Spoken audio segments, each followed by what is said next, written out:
우크라이나하고 러시아 전황 분석을 하면서 제가 느낀 점이 있는데요. 이제 예전에 육군 장교랑 설전이 붙었던 적이 있었는데, 그때 제가 이제 공군의 가장 큰 차이점이 뭐냐면, 폭탄을 들고 적진 깊숙이 들어가서 이 폭탄을 투하한다는 겁니다. 포탄이 아니고 포탄이 아니라 폭탄을 들고 2000파운드짜리 폭탄을 들고 가서 떨군다는 걸 제가 말씀드린 거예요. 그 폭탄을 투하를 하는 게 공군의 가장 큰 차이입니다. 육군에 비해서. 그러면 그 폭탄을 투하하기 위해서는 표적을 선정하는 능력이 육군과 가장 큰 차이점이겠죠. 폭탄을 투하를 해야 되는데, 근데 이제 육군은 뭐라 그랬었냐면, 그 당시 육군 장교가, 야, 우리도 표적을 생성한다고, 우리도 표적 본다고 하니까, 왜 야포 K9으로 때려야 되니까 K9으로 때리는 사격 절차까지 설명하면서, 야, 우리도 표적 선정한다라는 거예요. 그러니까 여기서 제가 느낀 게 뭐냐면, 야, 이게 육군하고 공군의 차이구나. 태생적으로 육사를 나온 사람과 공사를 나온 사람의 가장 큰 차이가 여기에 있구나. 뭐냐면, 이 표적에 대한 개념 자체가 공군하고 육군이 서로 다른 거예요. 야, 우리가 생각하는, 즉 공군이 생각하는 표적이라는 건 뭐냐면 전략 표적이거든. 어마어마하게 큰 핵심 시설들, 중화항공사령부라든지 인민무력부라든지 기밀성 별장이라든지 이런 데를 한 방에 때리려고 우리는 생각을 하는데, 육군은 저 전방의 표정에 저 앞에 요 대대를 어떻게 때리고 이런 생각을 하고 있는 거야. 이게 우리가 생각하는, 공군이 생각하는 표적과 육군이 생각하는 표적이 이렇게 다르구나. 그러면 공군의 가장 큰 의미라면은 바로 종심 타격에 있는 겁니다. 깊숙이 날아가서 저 표적 저기 전략 표적을 파괴하는 게 그 의의가 있는 건데, 그래서 공군이 이런 전략 표적을 타격하기 위해서 감시, 정찰, 탐지 자산을 상대적으로 타군, 육군, 그 다음에 해병대, 해군보다 더 많이 보유를 하고 더 정교화한 정밀 장비들을 가지고 있는 거거든요. 왜? 저 원거리에서 보다 군사적 가치가 높고 정치적인 의미가 있으며 적의 의지를 마비시키는 표적을 때려야 하기 때문에 감시, 정찰, 탐지 자산을 더 공군이 가지고 있단 말이에요. 그러면 결국은 상대방의 핵심 방어 자산에 대해서 결정적 타격을 하는 게 바로 우리 공군의 역할인데, 이건 전략 타격론이에요. 이미 여러 학자들도 얘기했고 군인들도 얘기했고 육군 장군들도 이런 것들이 굉장히 중요하다고 얘기했고, 당연히 공군 장군들이야 이런 것들을 때리기 위해서 조직을 구성하고 관리하고 작전 훈련을 시키는 거거든요. 바로 이러한 중요한 위치를 센터 오브 그래비티라고 하는 겁니다. 이게 센터 오브 그래비티, 즉 모든 물체 혹은 모든 생명체 이런 거는 이제 핵심적인 게 있죠. 여러분, 우리가 뇌가 가면 끝장나는 거 아니에요? 그러니까 여러분들 이 좌빨들한테 뇌가 오염되어서는 안 되는 겁니다. 이 센터 오브 그래비티라는 개념은요, 결국은 모든 조직이나 물체에 있는 중심점이에요. 그러니까 이 중심점을 찾아내서 타격을 함으로써 국가를 마비시키거나 공포감에 들게 해서 전쟁을 우리가 원하는 방향으로 이끌게 하는 게 그런 목표가 되는 거죠. 결국 적국의 신경망 조절부를 마비시킴으로써 행동에 제한을 주고 적국의 의지를 말살하는 것이 바로 전쟁의 승리의 기본이 되는 거거든요. 아니, 깃발 꽂고 가서 이걸로 이긴다고 생각하는데 깃발 못 가져간다고, 거기까지 이제는.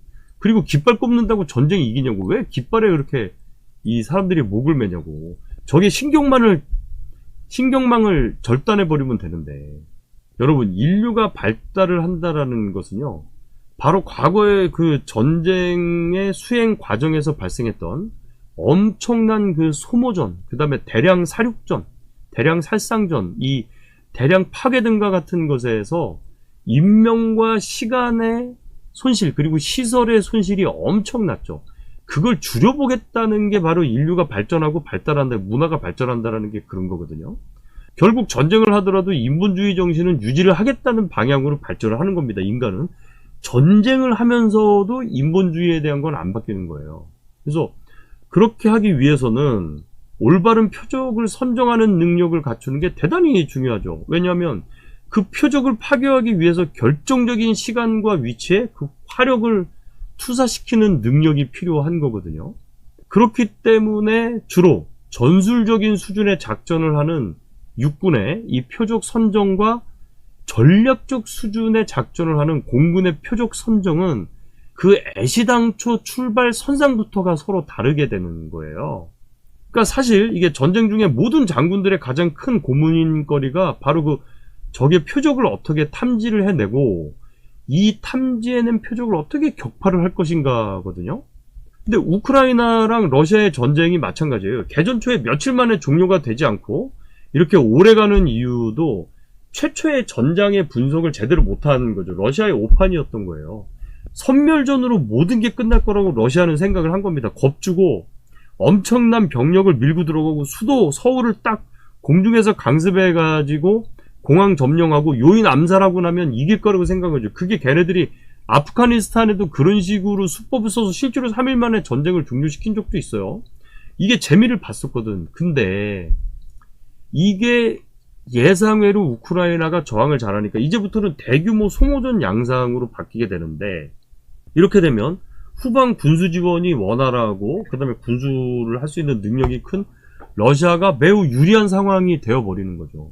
자, 여기서 전략군인 공군을 전술군 수준으로 운영을 했기 때문에 우크라이나를 초기에 제공권을 장악을 하지 못했던 거예요. 자, 결국 공군을 전술군 수준으로 운영을 하다 보니까 전쟁이 결국은 소모전으로 치닫게 되고, 이거는 이겨도 이긴 게 아닌 전쟁이 되어버린다는 거죠.